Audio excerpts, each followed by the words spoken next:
Let's continue. Students, why is history so important for us?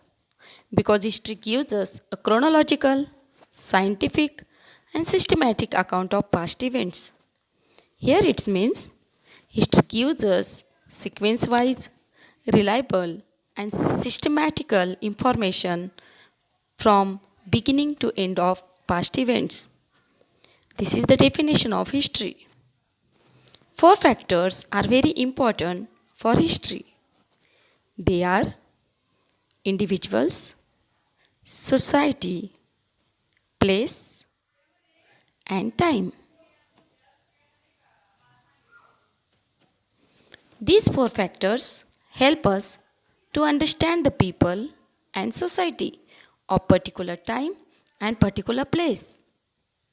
History must be based on authentic evidence or proofs. Here authentic means original, original evidence.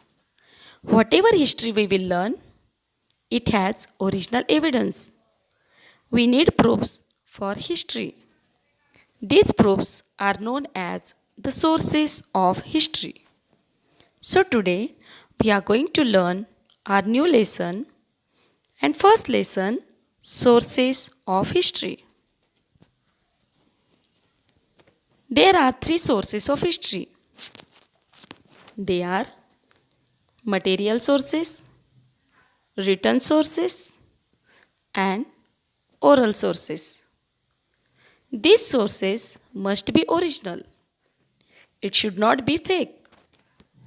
These sources are giving us real information of particular person and society. So first let's see material sources. What do you think about material sources? It means material sources are those things which we can see, we can touch, and we can experience. Some of the examples of material sources are as follow: forts, memorials, buildings, cave sculptures, inscriptions, coins, copper plates, etc. First we will see fort. Fort have an important place. Some major type of forts are hill forts, forest forts, sea forts, and forts on the plains. Now, monuments. Monuments includes samadhis like Jnaneshwar Maharaj Samadhi, Shivaji Maharaj Samadhi, and Shirdi Sai Baba Samadhi, etc. Graves means burial of dead bodies. For example, Taj Mahal, Bibi Ka Maqbara, etc. Students, here is the new word Virgala. Virgala means memory of warriors. Look at this picture. This picture shows us Virgala. It is generally in three parts of stone sculptures. First part shows life of warrior. Second shows events of war. And third part shows that warriors are playing with God. It means they are in heaven. To remember warriors' great work, people used to make Virgala in medieval period. These are many Virgalas in Maharashtra except Marathwada and Vidarbha. Next material source is building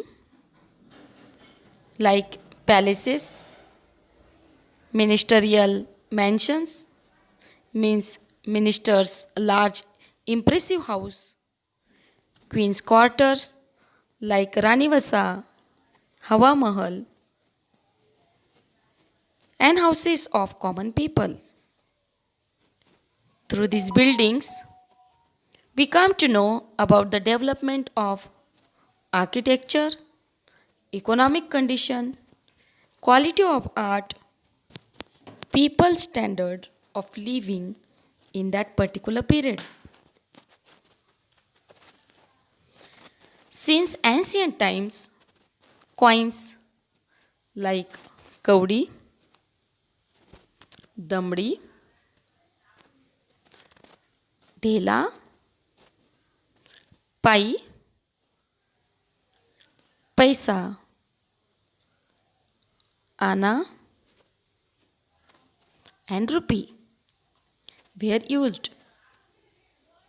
The coins made by different rulers, they used metals like gold, silver, and copper are important sources of history. From these coins, we learn about the king, how was his economic condition, religion's idea, etc. For example, Ram and Sita's images were on the coin of Emperor Akbar, Shiv Parvati on the coins of Hyder Ali. Later, Peshwas used the Arabic or Persian language on their coins. Next material source is an inscription. Inscription means carving on a stone or a wall. For example, the inscription found in Brihadishwara temple premises in Tanjavur. We learnt Chalukya, Rashtrakuta, Chola, and Yadav kingdom. Inscriptions have been found. These inscriptions is considered to be a very important and reliable sources of history. Through this inscription, we can understand language, script, social life of a period of some inscription carved on stones of copper are known as copper plates. Kings were used copper plates for royal edicts, means official order, verdicts means for decision. So student, these were some example of material sources which we can see, we can touch and experience. Hopes you understood it. Next video, we will see written sources.